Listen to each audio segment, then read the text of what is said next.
누가복음 11장 1절부터 13절까지는 세 가지 이야기가 들어가 있습니다. 먼저 기도를 가르쳐 달라라고 이야기하는 제자들에게 예수님께서 주기도문이라고 부르는 주님께서 가르쳐 주신 기도가 사실은 적절하죠. 왜냐하면 주기도문이라고 하는 건 주님이 하셨던 기도인데 주기도문은 이 본문보다는 요한복음 17장이라든지 실제로 주님이 하셨던 기도문을 주기도문이라고 부르는 게 적절하긴 합니다.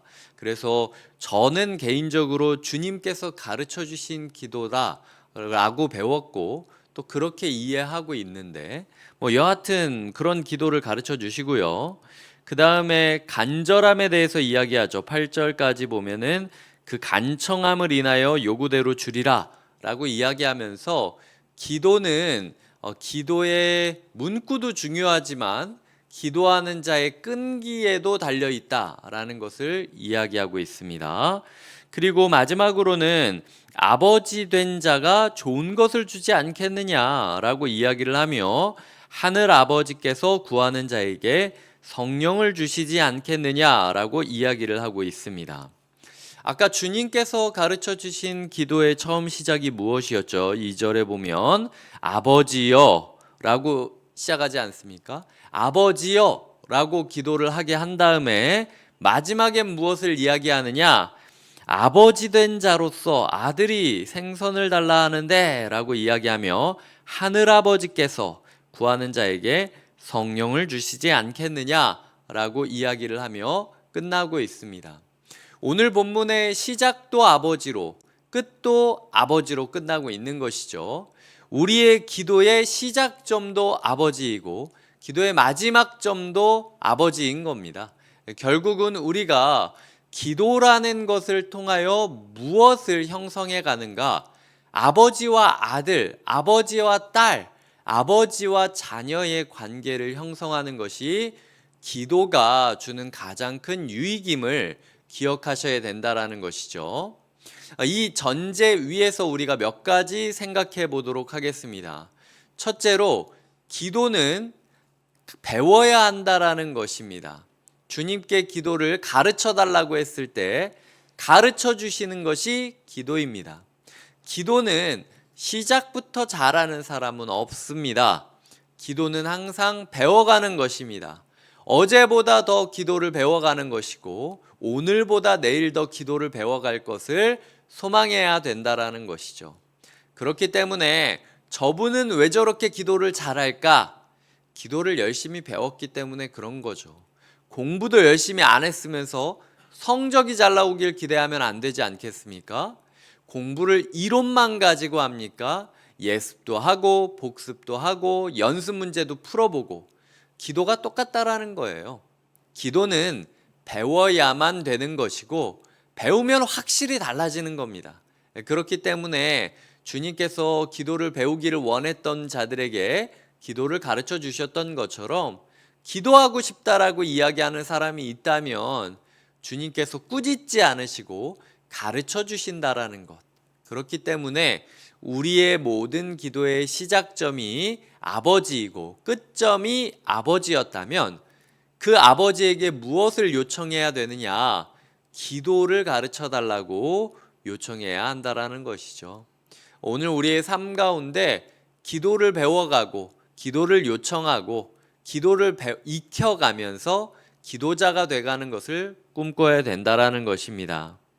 두 번째로는 3절에 보면은 우리에게 날마다 일용할 양식을 주시옵고 라고 이야기를 하고 있지 않습니까? 그런데 그렇다면은 13절에 하늘 아버지께서 구하는 자에게 양식을 주시지 않겠느냐, 응답을 주시지 않겠느냐 이렇게 이야기해도 되는데 성령을 주신다라고 얘기하고 끝이 나고 있어요. 그래서 오늘 새벽에 제 마음 가운데 계속 묵상했던 것은 내가 바라는 것이 혹시 뱀이 아닌가? 내가 구하는 것이 혹시 전갈이 아닌가?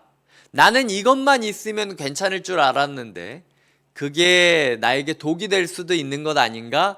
라는 생각들을 하면서 제가 무엇을 위해 기도하고 있었는지 돌아보게 되었습니다. 하나님께서는 하나님 나라를 구하기를 원하시고 나의 영원한 양식이 아니라 일용할 양식을 구하기를 원하십니다. 용서할 수 있는 능력을 주시기를 구하기를 원하시고 시험에 들지 않게 하나님을 의지하며 살아가기를 구하기를 원하십니다. 그런데 우리가 그 모든 것들을 이루려면 성령이 필요하다라는 것이죠. 우리의 삶 가운데 성령만이 우리에게 아버지가 주시는 생선이요, 알이요, 좋은 것이다 라고 고백할 수 있는가? 많은 성도님들이 기도 제목에 주님께서 성령으로 응답하실 거라고 하면 왠지 손해보는 것처럼 사기당한 것처럼 느낄 수도 있습니다. 그런 우리의 마음을 점검해 보아야 한다라는 것이죠. 가장 좋은 것은 성령이라고 믿고 있는가? 예전에 저는 기도할 때마다 꼭 그렇게 이야기하곤 했어요. 하나님께서 제가 했던 모든 기도 제목은 다 들어주셨지만 한 번도 제가 원하는 방식으로 들어준 적은 없다라는 얘기를 종종 제가 기도 가운데 할 때가 있었습니다. 저는 하나님께서 저의 마음을 행복하게 하시고 저에게 감사를 주시고 이 일이 풀리게 하시고 뭐 이런 기도를 많이 했는데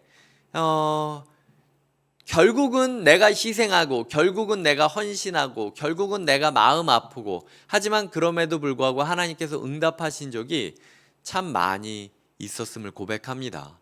주님께서 우리의 삶의 그런 상황들을 통하여 성령을 주시기를 원하시고 성령에 민감하기를 원하시는데 그런 성령을 우리가 마치 사기당한 것처럼 주님 제가 이거 받으려고 기도한 건 아니었는데요 라고 이야기하지는 않는가 라는 지점에 있어서 정말 이 기도를 하나님께서 응답하셔서 그래 내가 너의 기도에 성령으로 응답하리라 라고 얘기하신다면 받을까 말까 고민해보는 시간이 필요하다라는 거죠. 하나님 저 그 성령 말고 일단 돈부터 해주시라니까요. 성령 말고 일단 사람들의 평판부터 모아달라니까요.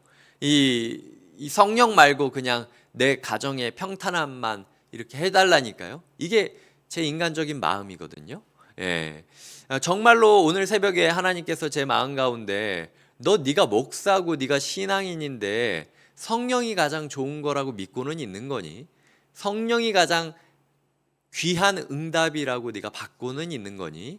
라고 물어보시는 질문 앞에 저도 섰기 때문에 성도님들도 그 질문 앞에 한번 서보시기를 부탁드립니다. 마지막으로는 아까 잠시 이야기한 것처럼 기도에는 간청함이 필요하다라는 거예요. 꾸준하지 않으면 기도가 이루어지지 않는다라는 것입니다. 기도가 진짜 기도답다라는 말이 어디서 나오는가? 꾸준하게 기도할 때, 간절하게 기도할 때 기도가 나온다라는 거죠. 뭐 하나님 다 듣고 계신데 뭐 아시죠? 뭐 이렇게 얘기할 때 저 종종 있어요. 근데 그게 참 성의 없는 기도인 거죠. 부모한테 자녀가 아니 뭐 나 다 필요한 거 안다며 뭐 부모면 알아야 되는 거 아니야? 이렇게 얘기하는 거는 진짜 버릇없는 거죠. 우리가 하나님한테 성의 없고 버릇 없이 기도하면서도 주는 건 다 받아가려고 하는 심보가 있지는 않나. 주님께서는 간절히 해야만 받아주겠다가 아닙니다. 진짜 진심으로 기도한다면 너희 안에 간청함이 있어야 되는 거 아니냐? 간절함이 있어야 되는 거 아니냐? 진짜 너희가 기도하는 거 이거 진짜 니네 진심 맞아? 이걸 물어보고 계시는 거거든요. 그래서 우리의 열심으로 인하여 주님께서 응답을 해주고 말고는 아니지만 진짜 주님께 기도하는 자는 항상 간절했습니다. 그 마음을 가지고 내가 진짜 간절히 기도하고 있는가 돌아보아야 한다라는 것이죠. 말씀을 맺겠습니다. 우리의 삶 가운데 우리가 기도할 수 있는 이유, 시작점도 하나님의 아버지이기 때문이고 우리가 기도를 마치고 난 다음에 응답을 기대할 수 있는 이유도 하나님이 우리 아버지라는 사실을 기억하면서 우리가 기도라는 행위를 통해서 하나님과 아버지와 자녀로서의 관계가 더 돈독해지기를 기대하시면서 기도하시는 게 필요합니다. 꼭 필요한 게 있어서 기도하는 게 아니라 관계가 돈독해지고 사귐이 돈독해지기 위해서 기도하는 모습이 필요하다라는 것이죠. 우리의 기도 가운데 하나님께서 성령을 주실 것을 기대하시고 성령을 구하는 것이 필요합니다. 우리의 기도 가운데 간절함이 필요합니다.